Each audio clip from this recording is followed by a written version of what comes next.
Hello and welcome to the AgCulture Podcast, where we share insights about the future of agriculture. Each week, we dive into the stories, technology, and ideas shaping a sustainable and profitable future for farms and rural communities alike. I'm Paul Windemuller, host of the AgCulture Podcast, and today I'm doing a solo episode. That's right, you just get me today. And I wanted to do a sort of impromptu episode here, talking about what I did this past week in my community in Western Michigan here in the U.S. I had the privilege of hosting a Nuffield Scholars group made up of 11 other Nuffield Scholars. Now, if you don't know what Nuffield Scholar is, listen to some of my past episodes. Check out Nuffield International Farming Scholarship. You'll find out more about it. Very great program that I got to participate in for all of 2024 and the beginning of 2025 here. And I was traveling around the world, studying agriculture, learning all across the world from different points of view in agriculture. That's what I did a lot of the podcast episodes on. And this time I had the honor of hosting a group here in Michigan. We had 11 scholars from all over the world that just started their Nuffield Farming Scholarship. And they started back in March in New Zealand. And this group of 11 was on what's called their Global Focus program. So they've been going around. They'll be gone for about 5 or 6 weeks total, all in a row, traveling together as a group.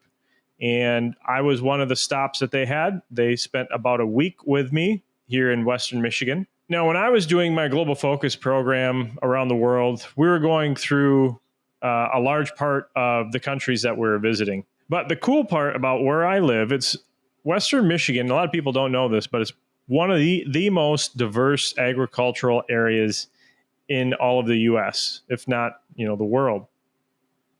Now, it's not a San Joaquin Valley in California, but we do have a very neat microclimate right here in Western Michigan. So if you look at Michigan, if you are watching this on YouTube, you can see my hand. Michigan, the Lower Peninsula, looks like a hand. And on the western side of Michigan, you have Lake Michigan, which is about 70 to 80 miles across. It's a big body of water, lots of fresh water. It's not a sea, as most people think it is, so it's not salty. But what that does is creates the microclimate on the east side of the lake, which is Western Michigan. That microclimate allows it to be warmer in the winter and cooler in the summer than other areas in the Midwest. Makes it a great region for growing blueberries and asparagus and apples and cherries. And I think there's over 300 different commodity types that are commercially grown and sold in the state of Michigan. And most of those, the diversity of that is in Western Michigan, right along the lakeshore.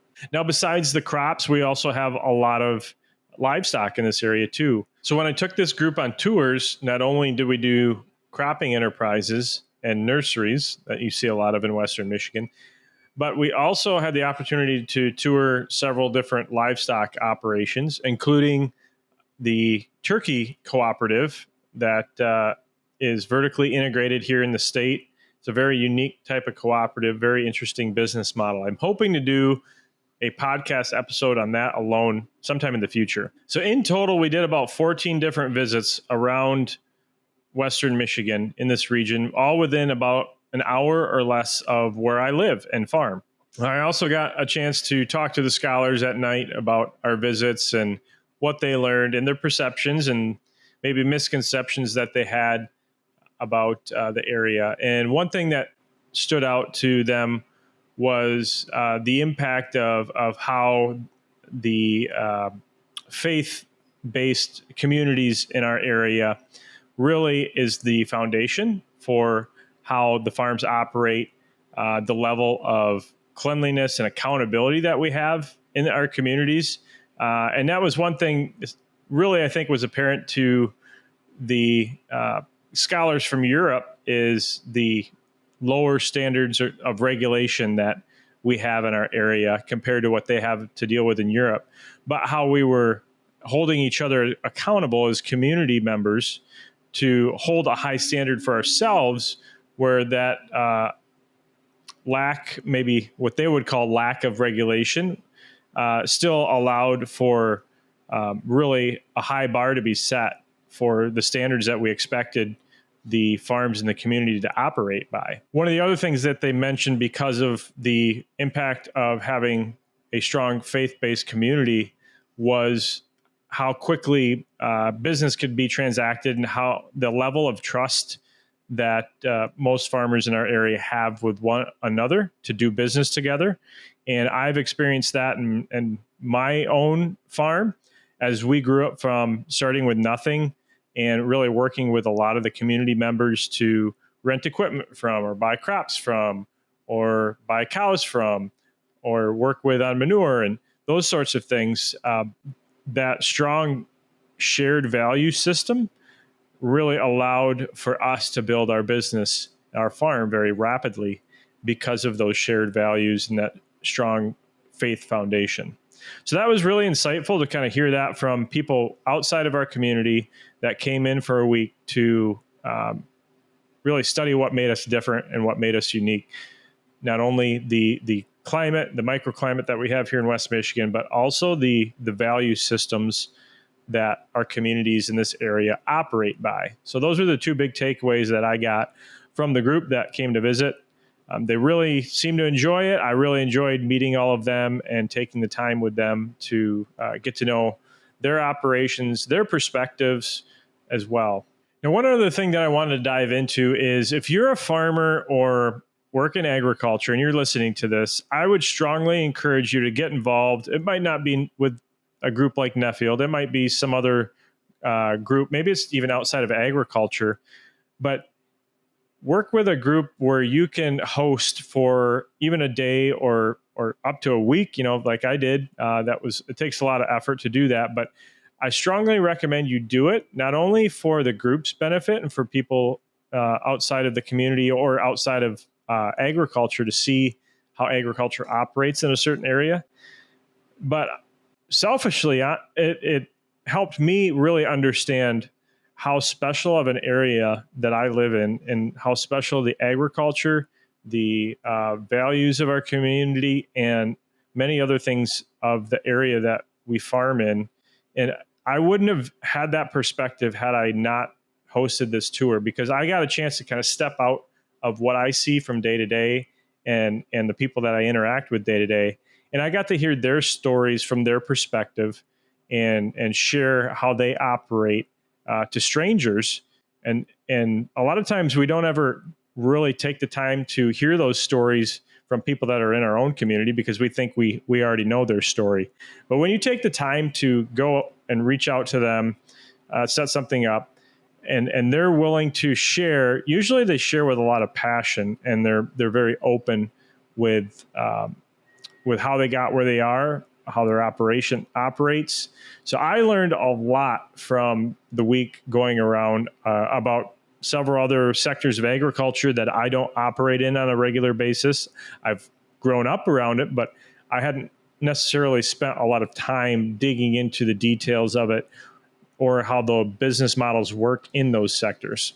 So I'd strongly recommend for you, if you're listening to this, to spend some time, think of a group that you can reach out to. Maybe it's your local chamber of commerce. Maybe it's a FFA group if you're in the U.S. Maybe it's another farmer group that you're involved with, and put together a small little tour and host a group of people in your area to showcase the agriculture in your area and maybe some unique operations and stories. Kind of do what I'm doing with the podcast on a local level. I think that would be great to see more of that. It would be not only beneficial for the people that you host, but I think you would get a lot out of it as well. The other thing that does is creates a stronger network of people.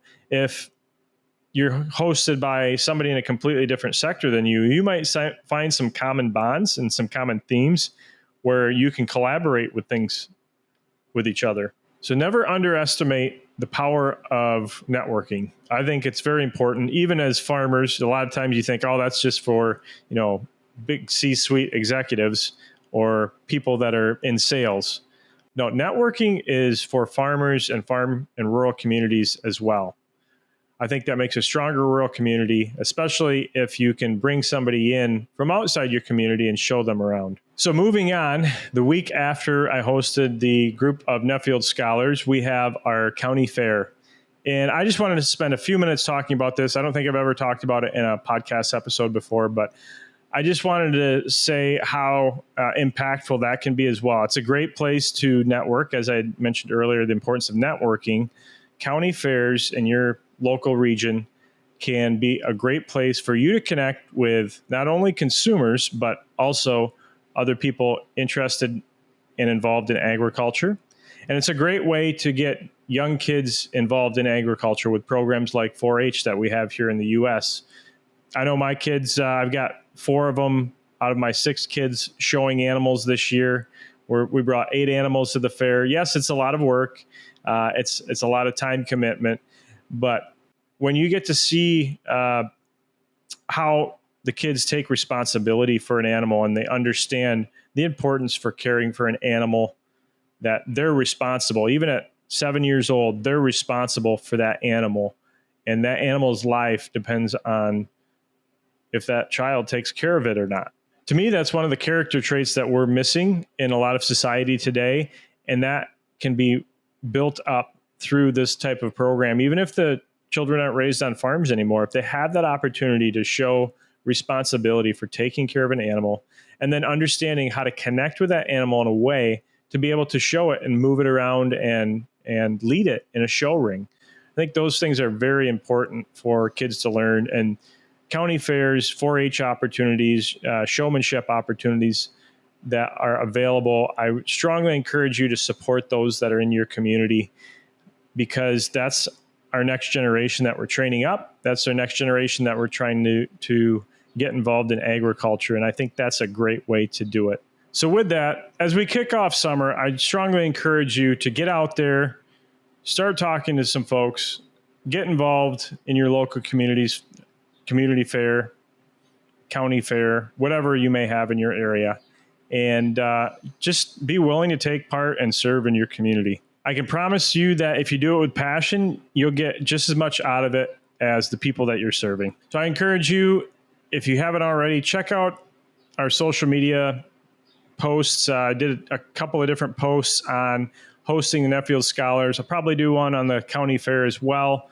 So I just like to showcase those type of things so people in the community can see that and see what I'm up to. If you're interested, I'm not traveling around the world as much right now. I will be again this fall, but right now I'm just hanging around Western Michigan and really spending time hosting others. I'll have some others, Nuffield Scholars, coming to visit me throughout the summer as well, and a couple more that will be on this podcast, and a couple of other events locally that I'm going to be at that I'll also be showcasing on this podcast this summer. So this is our kickoff to summer episode.